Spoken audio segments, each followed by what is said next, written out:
बिस्मिल्लाहिर्रहमानिर्रहीम। Dear students, मैं उम्मीद करता हूं कि आप सब खैरियत से होंगे। क्लास 9th सब्जेक्ट फिज़िक्स की न्यू बुक का हम चैप्टर नंबर 3 लेके चल रहे हैं। आज के इस वीडियो में हमारा टॉपिक नंबर है 3.2 फंडामेंटल फोर्सेस, या इसको आप कह सकते हैं इंट्रैक्शन ऑफ फोर्सेस। ये टॉपिक शॉर्ट और एमसीक्यूज के पॉइंट ऑफ व्यू से इंपॉर्टेंट है। ये इस चैप्टर का लॉन्ग क्वेश्चन नहीं है, तो आप तमाम स्टूडेंट्स इस टॉपिक को शॉर्ट एमसीक्यूज के पॉइंट ऑफ व्यू से अच्छे तरीके से तैयार करेंगे। अगर ये टॉपिक अपनी बुक में आप देखें तो वहाँ पे थ्योरी की सारी लाइन्स मेंशन की जा रही है, जो कि सारी की सारी इंपॉर्टेंट है, लेकिन इस तरह से ऊपर नीचे लिखी गई है कि आपको समझ नहीं आएगी कि भाई कौन सी लाइनें तैयार करनी और कौन सी तैयार नहीं करनी। मैं ना यहाँ पे बड़ा आसान करके आपको एक चीज़ क्लियर करवा दूंगा। इसी तरीके से टॉपिक पहले समझ लें, फिर तैयार कीजिएगा इंशाल्लाह। फिर जो मर्जी कॉन्सेप्चुअल एमसीक्यू आ जाए, शॉर्ट आ जाए, वो आपको आता होगा। मैं साथ ही साथ आपको एमसीक्यूज के पॉइंट्स बना के दूंगा। तो फिर जल्दी से इस वीडियो को लाइक कर लें, चैनल को ज़रूर सब्सक्राइब कर लें। प्यार मोहब्बत दिखाएं। प्यार मोहब्बत आप बिल्कुल भी नहीं दिखा रहे, हम आपको बिल्कुल फ्री पढ़ाते हैं, कोई आपसे पैसा नहीं लेते। एक एक चीज़ आपको क्लियर करवाते हैं। ये सारी मेहनत सिर्फ आपके लिए करते हैं ताकि आप तमाम स्टूडेंट्स की बहुत अच्छे से फिजिक्स की तैयारी हो जाए और बहुत अच्छे मार्क्स आ जाएं। बस एक ही रिक्वेस्ट है कि भाई हमारे लिए दुआ करते रहें, वीडियो को ज़रूर लाइक कर दिया करें और चैनल को सब्सक्राइब कर लें। तो फिर स्टार्ट करते हैं जी। यहाँ से पहला जो एमसीक्यू आपसे पूछा जा सकता है वो ये है कि भाई इन नेचर फंडामेंटल फोर्सेस कितनी है। तो बेटे कितनी है? 4 हमारे पास फंडामेंटल फोर्सेस हैं इन नेचर। अब उनके नाम भी याद रखिएगा। Number 1 gravitational force, number 2 electromagnetic force, number 3 बेटे वीक न्यूक्लियर फोर्स, और नंबर 4 स्ट्रॉन्ग न्यूक्लियर फोर्स। तो इनको वन बाय वन हम जरा डिटेल में देखेंगे। इतनी ज़्यादा डिटेल नहीं देखेंगे, वो बड़ी क्लासेस में आप जाके पढ़ेंगे। बुक की हद तक जो कुछ आपको बताया जा रहा है वो मैं आपको यहाँ पे आसान करके समझाऊंगा, कोई एक सिंगल पॉइंट भी स्किप नहीं करूँगा। ठीक है जी। तो स्टार्ट करते हैं जी। Number 1 gravitational force, the force of mutual attraction between any two objects. कोई से भी दो ऑब्जेक्ट्स जिनके बिटवीन म्यूचुअल अट्रैक्शन की फोर्स एक्ट करे, लेकिन वो दो ऑब्जेक्ट मैस जरूर रखते हो। देखिए ना, अगली बात बड़ी इंपॉर्टेंट है, बिकॉज ऑफ देयर मैसेज। कि कोई से भी दो ऑब्जेक्ट्स जिनका मैस हो कुछ ना कुछ, तो उनके बिटवीन जो म्यूचुअल अट्रैक्शन की फोर्स एक्ट करती है उसी को कहते हैं ग्रेविटेशनल फोर्स। म्यूचुअल अट्रैक्शन का मतलब है कि अगर एक बॉडी दूसरे बॉडी पे फोर्स एक्सर्ट कर रहा है तो दूसरे वाला भी उस बॉडी पे फोर्स जरूर एक्ट करेगा, एक्सर्ट करेगा। ठीक है जी, दोनों एक दूसरे पे फोर्स लगा रहे हो, ये है म्यूचुअल अट्रैक्शन का मतलब। अब यहाँ पे देखें, अर्थ और मून के बिटवीन एक ग्रेविटेशनल फोर्स एक्ट करती है। अब अर्थ का भी मैस है, मून का भी मैस है। देखिए ना, मून ना तो अंदर गिर रहा है ना बाहर गिर रहा है, बल्कि अपने ऑर्बिट में अर्थ के अराउंड रिवॉल्व किए जा रहा है। तो हम कहते हैं ना यहाँ पे सेंट्रीपिटल फोर्स भी है, तो वो इसी ग्रेविटेशनल फोर्स की वजह से तो पैदा हुई है। तो यहाँ पे इन दोनों के बिटवीन ग्रेविटेशनल फोर्स एक्ट कर रही है। वो फील इसीलिए हुई क्योंकि अर्थ का मैस मून के मैस से ज्यादा है। अगर दोनों ऑब्जेक्ट का मैस बराबर हो ना तो शायद फोर्स फील ना हो, लगेगी जरूर लेकिन फील नहीं होगी। अगर आप इस फोर्स को फील करना चाह रहे हैं तो फिर उसके लिए शर्त है कि भाई एक ऑब्जेक्ट का मैस ज्यादा होना चाहिए और दूसरे का थोड़ा कम होना चाहिए, तब ये फोर्स आप फील कर सकते हैं। जैसे आप अपने ऊपर गौर करें, मेरे बॉडी का मैस है ना, लेकिन मैं अगर अर्थ के मैस से अपना मैस देखूं तो बहुत कम है, अर्थ का मैस बहुत ज्यादा है।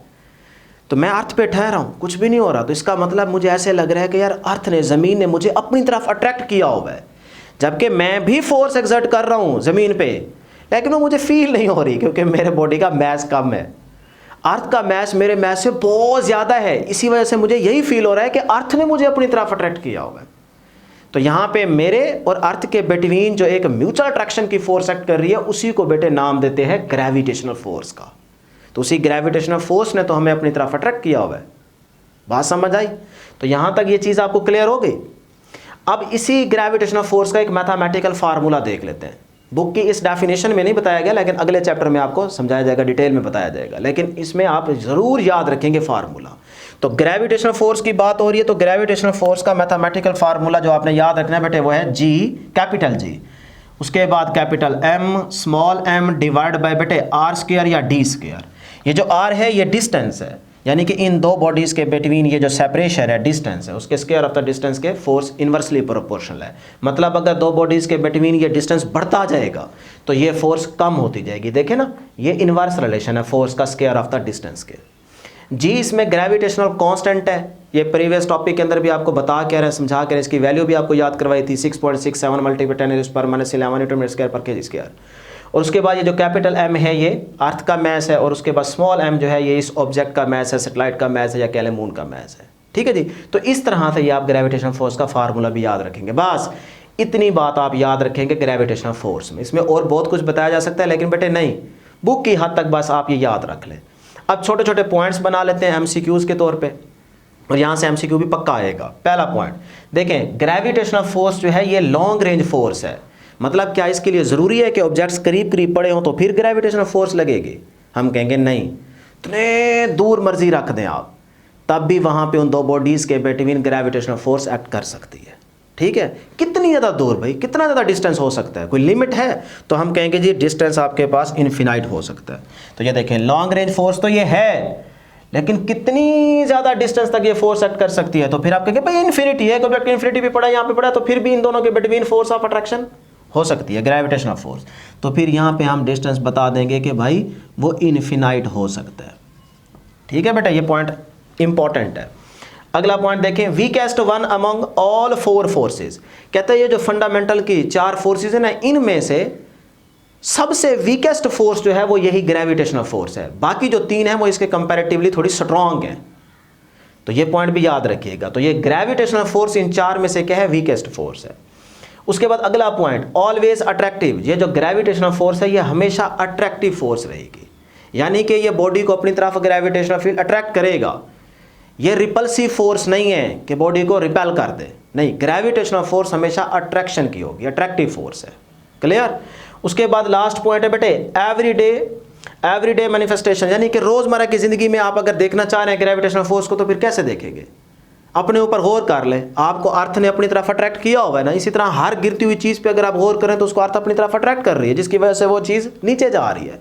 तो फिर इन दोनों ऑब्जेक्ट्स के बिटवीन इसका मतलब ग्रेविटेशनल फोर्स एक्ट कर रही है। तो इसी चीज को अगर आप देखना चाह रहे हैं तो फिर वो कहते हैं रोजमर्रा जिंदगी में कैसे देखेंगे? तो हम कहेंगे in term of gravity. Gravity इस चीज को अपनी तरफ अट्रैक्ट कर रही है ना, तो फिर यहाँ पे हम लिख देते हैं ग्रेविटी। कि आप अगर रोजमर्रा इस ग्रेविटेशनल फोर्स को फील करना चाह रहे हैं, देखना चाह रहे हैं, तो फिर वो आप दे सकते हैं इन टर्म ऑफ ग्रेविटी बेटे। लो जी, सिर्फ इतनी बातें आपने बेटे याद रखनी है, ये बहुत है। अब आप बुक में देखेंगे तो इस तरह से आपको आसान करके नहीं समझाया गया, इस तरह से थ्योरी की लाइन मेंशन की होगी, आपको पता नहीं चलेगा क्या इसमें बताना है। बस यही याद कर ले, बहुत है। क्लियर? अब चलते हैं जी नंबर 2, इलेक्ट्रोमैग्नेटिक फोर्स की तरफ। ये भी आसान है। कहता है it is the force that causes the interaction between electrically charge particles. बात ही खत्म हो गई कि भाई ये फोर्स वहां ऐड करती है जहां पे देखें इलेक्ट्रिकली चार्ज पार्टिकल्स के बिटवीन इंट्रैक्शन की वजह से ये फोर्स एक्ट करती है।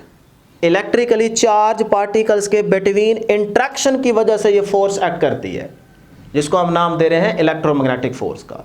अब यहां पे ना थोड़ा कंसेप्ट क्लियर नहीं हो रहा, बात तो ठीक लिखी हुई है लेकिन इसको जरा डिटेल में समझना पड़ेगा।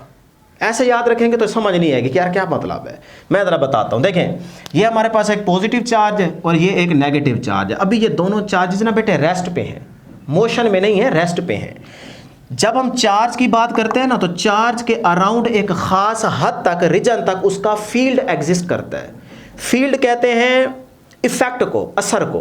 देखिए, मेरा एक असर है, मेरी आवाज़ किसी एक हद तक जाएगी ना, इसी तरह आपका भी एक असर है, इफेक्ट है। तो हर चीज़ का ना उसके अराउंड एक खास रीजन तक उसका इफेक्ट होता है, उसी इफेक्ट को फील्ड कहते हैं। तो इस चार्ज का भी इसके अराउंड किसी एक खास हद तक उसका एक इफेक्ट है, जिसको हम कहते हैं फील्ड। तो वो मैंने यहाँ पे बाउंड्री देकर ड्रा कर दी। इसी तरह इस चार्ज का भी इसके अराउंड इस खास रीजन तक, हद तक एक उसका इफेक्ट है, जिसको हम कह रहे हैं उसका ये इलेक्ट्रिक फील्ड है। सही है? अब चार्ज को एक दूसरे को इंटरेक्ट नहीं करते, बल्कि चार्जेस के अराउंड जो उनका इफेक्ट होता है, फील्ड होता है, वो जब इंटरेक्ट करता है तो फिर वहां फोर्स लगती है। फील्ड से जब टकराता है ना, तब फोर्स एक्ट करती है।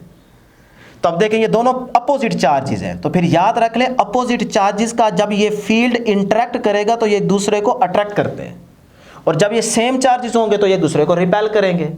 तो बेसिकली जो इन चार्जेस के अराउंड फील्ड होता है ना, वो फोर्स लगाता है। तो यहां दोनों चार्जेस रेस्ट पे हैं, तो इन दोनों का फील्ड जब इंटरेक्ट करेगा तो यहां पे एक फोर्स एक्सर्ट होगी, जिसको बेटे हम कहेंगे इलेक्ट्रोस्टैटिक फोर्स। चार्जेस अभी रेस्ट में है ना, तो इसीलिए इसको कहेंगे इलेक्ट्रोस्टैटिक फोर्स। ये बात बुक में लिखी हुई है, पढ़ लीजिएगा, मैंने यहां पे नहीं लिखी, बस पॉइंट समझा देता हूं। इसी तरह से ये एक मैग्नेट है, मकनातीस, जिसका एक नॉर्थ पोल होता है, एक साउथ पोल होता है। ये बुक की साइड इंफॉर्मेशन में जो डायग्राम बनी हुई है वो ये वाली डायग्राम बनी हुई है। ठीक है? बुक ने ऐसी टूटी फूटी लाइनें इधर उधर से ऐसे लिख दी हैं कि अब आपको समझाने के लिए थोड़ा टाइम लगेगा। सही है ना?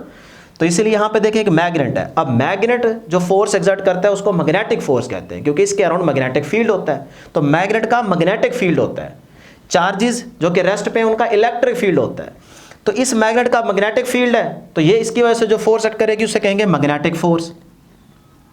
यह भी एक लम्हे के लिए याद रख लें, अभी समझ आ जाएगी बात, मैग्नेटिक फोर्स। ठीक है, अब बात गौर से सुनिएगा। ऐसा एरिया या रीजन जिसमें इलेक्ट्रोस्टैटिक फोर्स और मैग्नेटिक फोर्स की इंटरेक्शन हो रही हो, तो उस रीजन को या उस रीजन वाले फील्ड को हम इलेक्ट्रोमैग्नेटिक फील्ड कहते हैं। फिर से सुन लें, ऐसा रीजन जगह या एरिया जिसमें ये दोनों फोर्सेस एक्ट कर रही हो, तो उस रीजन का जो फील्ड होगा उस फील्ड को कहेंगे इलेक्ट्रोमैग्नेटिक फील्ड, और उसी रीजन वाले यानी कि इलेक्ट्रोमैग्नेटिक फील्ड वाले रीजन में जो फोर्स लगेगी उस फोर्स को कहेंगे इलेक्ट्रोमैग्नेटिक फोर्स। इलेक्ट्रो से इलेक्ट्रिक फील्ड आ गया यहां पे, मैग्नेटिक से ये देखें मैग्नेट से मैग्नेटिक फील्ड भी आ गया।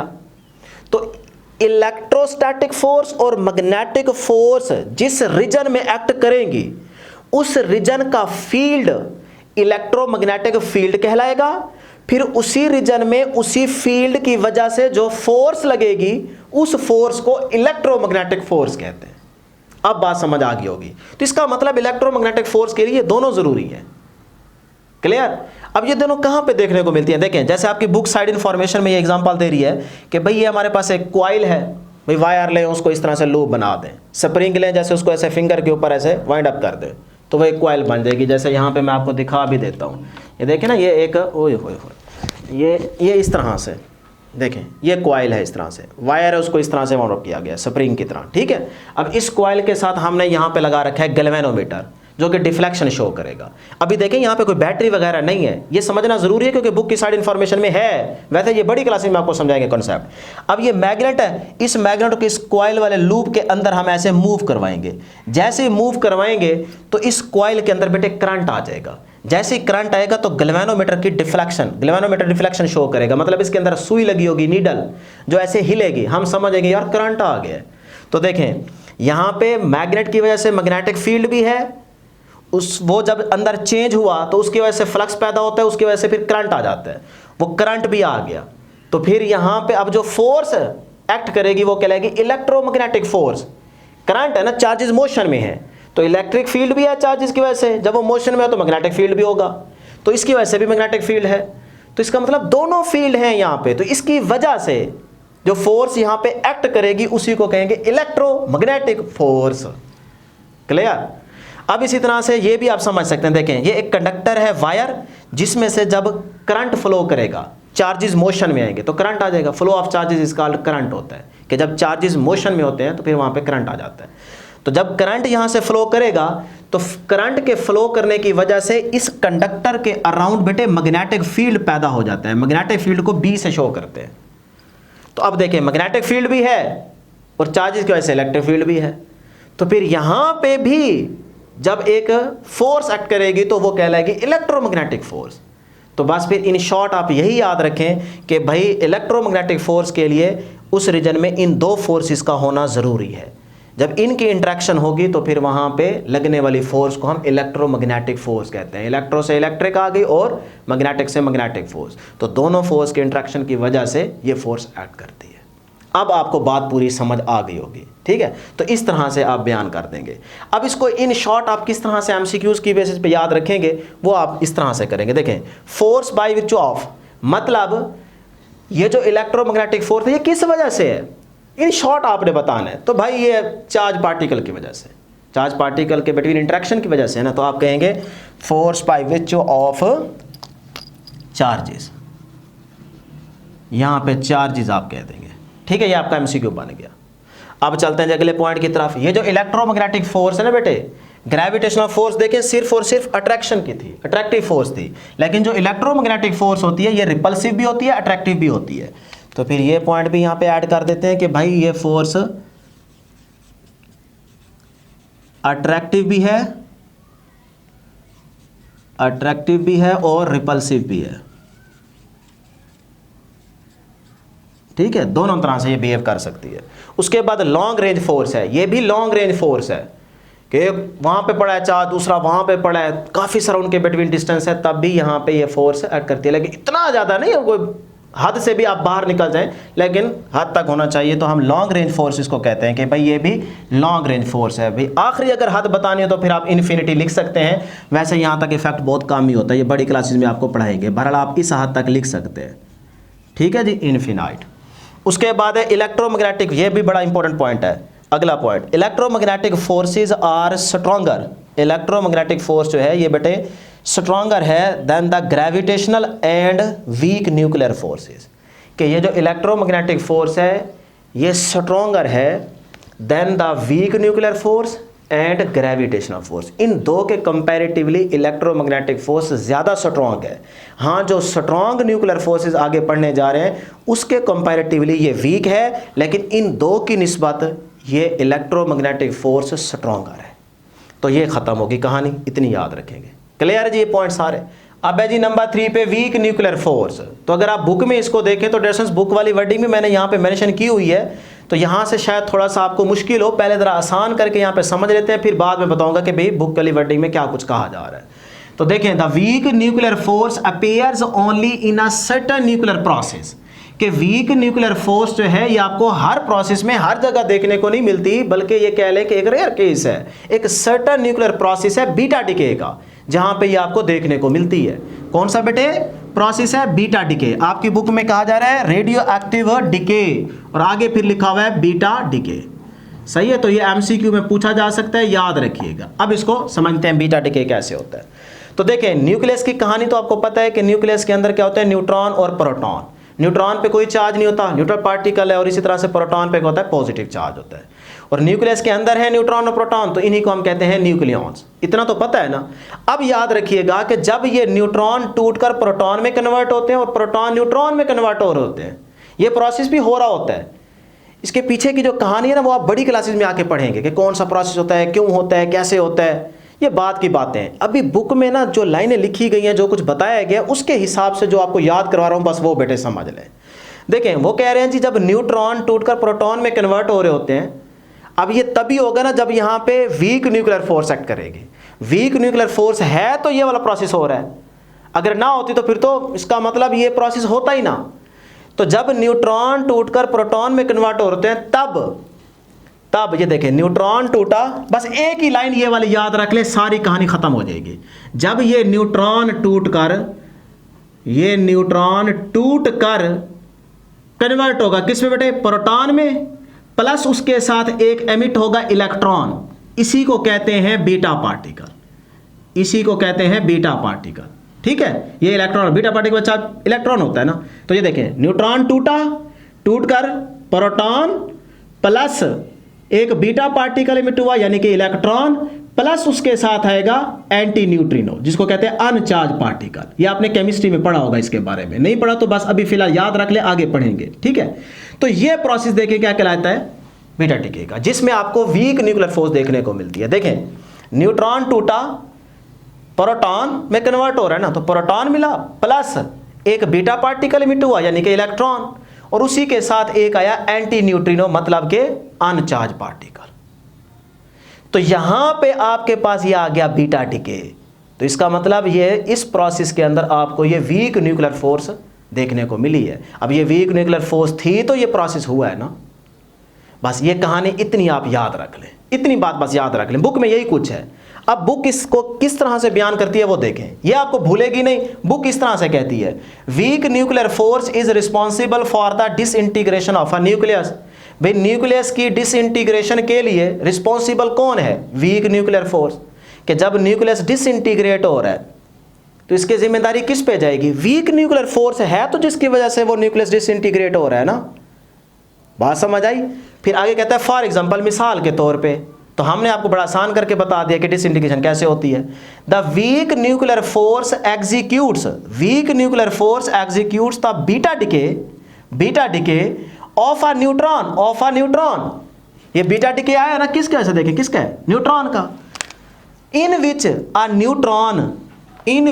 इस बीटा डिके के प्रोसेस में जो कि न्यूट्रॉन का हो रहा है, in which a neutron a neutron transforms into a proton in the process a beta particle, proton के बाद देखें in this process a beta particle मतलब electron and an uncharged particle called antineutrino। मतलब लाइनों में उसने लिख दिया है कि भाई जब ये न्यूट्रॉन टूटकर प्रोटॉन में कन्वर्ट हो रहा होगा तो उस टाइम आपके पास एक बीटा पार्टिकल मतलब इलेक्ट्रॉन इमिट होगा और साथ उसके एक एंटी न्यूट्रिनो होगा। तो ये आप रिएक्शन कभी ना भूलें, ये सारी बातें जो बुक में लिखी गई हैं वो इसी एक रिएक्शन के अंदर आ जाती हैं। बस ये याद रख लें, इतना बहुत है। अब इसके पॉइंट्स बना लेते हैं कि वीक न्यूक्लियर फोर्स इज, भाई वीक न्यूक्लियर फोर्स जो है ये बेटे स्ट्रॉन्गर है या वीकर है, तो हम कहेंगे कि ये आपके पास क्या है, स्ट्रॉन्गर है। स्ट्रॉन्गर किससे बेटे, then the gravitational force. Gravitational force के कंपैरेटिवली जो वीक न्यूक्लियर फोर्स है ये ज्यादा स्ट्रॉन्ग है। अब बच्चे यहां पे भूल जाते हैं, ये एमसीक्यू पक्का आता है, वो कहते हैं वीक नाम है उसका। वीक न्यूक्लियर फोर्स जो है ये ग्रेविटेशनल फोर्स के कंपैरेटिवली ज्यादा स्ट्रॉन्ग है, इसीलिए मैंने लिख दिया stronger. But weaker then the electromagnetic force. हाँ, जो इलेक्ट्रोमैग्नेटिक फोर्स है उसके कंपैरेटिवली ये क्या है, वीक है। फिर से सुन लें, week nuclear force gravitational force के हिसाब से क्या है, स्ट्रॉन्ग, और इलेक्ट्रोमैग्नेटिक फोर्स के हिसाब से क्या है बेटे, इलेक्ट्रोमैग्नेटिक फोर्स के हिसाब से क्या है बेटे, वीक। क्लियर? तो ये पहला पॉइंट हो गया। दूसरा पॉइंट है शॉर्ट रेंज फोर्स। ये जो फोर्स है वीक न्यूक्लियर फोर्स ये शॉर्ट रेंज है। देखिए ना, न्यूक्लियस के अंदर दोनों इकट्ठे ही पड़े हैं तो इनके दरमियान डिस्टेंस बहुत थोड़ा है, तो ये शॉर्ट रेंज फोर्स हुई ना। तो कितना थोड़ा है जी, इसका ऑर्डर याद रख लें, ये वैल्यू एमसीक्यू में पूछी जा सकती है आपसे। ये है 10⁻⁻17 मीटर। इन दोनों के बीच इतना थोड़ा डिस्टेंस पे ये रखे गए हैं दोनों, ठीक है, इतना डिस्टेंस है थोड़ा, तो ये आपके पास आ जाएगा डिस्टेंस का ऑर्डर। अब याद रखिएगा, अगर आपके एमसीक्यू में ये ऑप्शन आती है 10⁻⁻17 तो यही लगाएंगे, अगर ये ना आए, रेंज में आ जाए तो वो फिर ये लगाइएगा 10⁻⁻14 टू 10⁻⁻16 ये भी आ सकती है। और समटाइम्स अगर सिर्फ और सिर्फ 10⁻⁻16 मीटर आ जाए तब भी आप इसको लगा दीजिएगा। तो एग्जैक्ट जो है वो आपकी बुक में ये वाली वैल्यू है, लेकिन वैसे 10⁻⁻16 बताया जाता है। तो बहरहाल इसमें से जो मर्जी ऑप्शन आ जाए आप लगा दीजिएगा। पहले आपकी प्रायोरिटी होगी 10⁻⁻17 बुक को आपने फॉलो करना है। अब लास्ट में है जी नंबर 4 पे स्ट्रॉन्ग न्यूक्लियर फोर्सेस। तो strong nuclear force binds protons and neutrons in a nucleus. के न्यूक्लियस में आपको पता है न्यूट्रॉन और प्रोटॉन होते हैं, जिन्हें आप न्यूक्लियॉन्स का नाम देते हैं। न्यूट्रॉन पे कोई चार्ज नहीं होता और प्रोटॉन पे पॉजिटिव चार्ज होता है। अब यहाँ पे देखें, एक प्रोटॉन तो थोड़ी होगा, बहुत सारे प्रोटॉन्स है ना, लेकिन अभी हम पढ़ के आ रहे हैं कि पॉजिटिव चार्ज पॉजिटिव को क्या करता है बेटे, रिपेल करता है। यानी कि सेम चार्जेस, लाइक चार्जेस एक दूसरे को रिपेल करते हैं और अपोजिट चार्जेस एक दूसरे को अट्रैक्ट करते हैं। लेकिन यहाँ पे हम देखें तो सेम चार्जेस एक दूसरे को रिपेल कर रहे हैं और वहाँ पे भी तो बहुत सारे प्रोटॉन्स रखे हुए हैं, तो वहाँ पे प्रोटॉन्स पे पॉजिटिव चार्ज है, तो वहाँ पे वो एक दूसरे को रिपेल क्यों नहीं कर रहे। मतलब इस न्यूक्लियस को फट जाना चाहिए ना, कि अंदर बहुत सारे प्रोटॉन्स पड़े हैं, लेकिन यहाँ इन्होंने दोस्ती लगा रखी है, सारे खुशी खुशी एक दूसरे के साथ जुड़ के बैठे हैं। उनके बिटवीन स्ट्रॉन्ग न्यूक्लियर फोर्स है जो उनको अलग अलग नहीं होने दे रही, सेपरेट नहीं होने दे रही, एक दूसरे से दूर नहीं होने दे रही। लेकिन यहाँ कोई ऐसी फोर्स नहीं है, बल्कि यहाँ पे जो फोर्स लग रही है वो एक दूसरे को, चल भाई पर हट, एक दूसरे को दूर दूर कर रही है, रिपल्सिव फोर्स लग रही है। यहाँ पे भी सेम चार्जेस, लेकिन वहाँ पे भी तो उन प्रोटॉन्स पे सारों पे पॉजिटिव चार्ज है, तो वहाँ प्रोटॉन को रिपेल नहीं करता बल्कि उनको जोड़ के रखता है। इस तरह न्यूट्रॉन प्रोटॉन के बीच में भी फोर्स लग रही है जिसने उनको जोड़ के रखा हुआ है। तो यहाँ है स्ट्रॉन्ग न्यूक्लियर फोर्स, और ये किसी को नहीं पता कि वो कौन सी फोर्स है, वो बहुत स्ट्रॉन्ग फोर्स है और उसे आप कहते हैं हाइपोथेसिस फोर्स, कि हम नहीं जानते, हमें नहीं पता कि यहाँ पे कौन सी ऐसी फोर्स है जिसने प्रोटॉन को प्रोटॉन से जोड़ के रखे हुए हैं। बस यहाँ जो फोर्स एक्ट कर रही है वो क्या है, स्ट्रॉन्ग न्यूक्लियर फोर्सेज है। हम थोड़ा सा इसका जुगाड़ी तरीके से पता लगा लेते हैं, इसकी वजह भी आपको बताएंगे, लेकिन ये हायर क्लासेस में, जब आप सेकेंड ईयर में आएंगे तब आपको सारी डिटेल बताएंगे। अभी फिलहाल आपकी बुक में जो कुछ बताया गया वो मैंने यहाँ पे इतना बता दिया, ठीक है, यही कुछ आपकी बुक बता रही है। अब यहाँ पे देखिए जी, strong nuclear force is the strongest of all fundamental forces. जो हमने अभी 3 फंडामेंटल फोर्सेज पढ़ी थी, ग्रेविटेशनल, इलेक्ट्रोमैग्नेटिक और वीक न्यूक्लियर फोर्सेज, उन तीनों के कंपैरेटिवली ये सबसे ज़्यादा स्ट्रॉन्गेस्ट फोर्स है, बहुत ज़्यादा स्ट्रॉन्ग है। हाँ, जितनी फोर्स इनके दरमियान लग रही है ना यहाँ पे, जिसने इनको जोड़ के रखा हुआ है, अगर उतनी फोर्स या उतनी एनर्जी या उतना टेम्परेचर आप दे सकते हैं दे दें फिर ये ब्रेक हो जाएंगे, लेकिन उतनी आप दे नहीं सकते। ये बात फिर इंशाल्लाह आपको अगली क्लासेस में पढ़ाएंगे। अगला पॉइंट देखें जी, इट इज़ चार्ज इंडिपेंडेंट। अब चार्ज इंडिपेंडेंट का मतलब ये है कि भाई यहाँ पे जो फोर्स लग रही है ना इन न्यूक्लियॉन्स के बिटवीन, वो ये नहीं देख रही कि भाई इस पे कौन सा चार्ज है, उस पे है नहीं है, बस वो जो लग रही है ना बस लग रही है, उसने लगना ही लगना है। न्यूक्लियस के अंदर जो कुछ रखा हुआ है उसने लगना ही लगनी है, वो फोर्स लगेगी। तो वो ये नहीं देखती कि भाई चार्ज कौन सा है, किसी पे है किसी पे नहीं है, ये वो कहना चाह रहा है। उसके बाद अगला पॉइंट है, it is equal for protons and neutrons. और ये फोर्स इक्वल लगेगी, यानी कि प्रोटॉन प्रोटॉन के between, proton neutron neutron neutron, और भी तो पढ़े हैं ना न्यूट्रॉन, तो यहाँ पे neutron neutron proton neutron proton proton के बिटवीन जो फोर्स लग रही है वो इक्वल की लग रही है, कम ज़्यादा नहीं है, बस वो सेम लग रही है। उसके बाद लास्ट पॉइंट है जी शॉर्ट रेंज फोर्स। ये जो आपके पास स्ट्रॉन्ग न्यूक्लियर फोर्स है ये शॉर्ट रेंज फोर्स है। देखें ना ये आपस में बहुत करीब करीब पड़े हैं, उनको जोड़ के रखी हुई है फोर्स, तो उनके बिटवीन डिस्टेंस क्या है, बहुत कम है। प्रोटॉन प्रोटॉन के बिटवीन, प्रोटॉन न्यूट्रॉन के बिटवीन, न्यूट्रॉन न्यूट्रॉन के बिटवीन, यहाँ डिस्टेंस बहुत कम है, तो ये शॉर्ट रेंज फोर्स है। अच्छा, उस डिस्टेंस का ऑर्डर आपकी बुक बता रही है, एमसीक्यू में पूछा जा सकता है, वो आप याद रख लीजिएगा, क्योंकि बहुत थोड़ा डिस्टेंस है तो इसका ऑर्डर है 10⁻⁻14 मीटर। अगर ये एमसीक्यू में ऑप्शन नज़र आए तो बेटे यही लगानी है, बुक को फॉलो करना है। अगर ये -14 की ऑप्शन नज़र ना आए तो फिर आपको 10⁻⁻15 ज़रूर नज़र आएगी, फिर आप ये भी लगा सकते हैं। ठीक है, ये एक रेंज होती है बेसिकली 10⁻⁻14 टू -15 तक, लेकिन आपकी बुक ये बता रही तो आप पहले इसी को देखेंगे। अगर ये आपको एमसीक्यू के ऑप्शन में नज़र ना आए तो फिर आप ये लगा दीजिएगा, अदरवाइज पहले इसी को प्रेफर करेंगे। अगला पॉइंट, बुक की लास्ट लाइन कहते हैं, if the distance between the nucleons increases beyond this range. अगर इस रेंज से डिस्टेंस बढ़ जाता है न्यूक्लियॉन्स के बिटवीन, न्यूक्लियॉन्स के बिटवीन अगर डिस्टेंस बढ़ जाता है इस रेंज से, तो फिर कहते हैं दिस फोर्स, फिर वो फोर्स एक्ट वहाँ पे नहीं करेगी, काम करना छोड़ जाएगी। तो ये थे डियर स्टूडेंट्स हमारे पास स्ट्रॉन्ग न्यूक्लियर फोर्सेस के पॉइंट्स। इतनी बातें आपकी बुक में लिखी गई हैं, वो आपको बता दी हैं।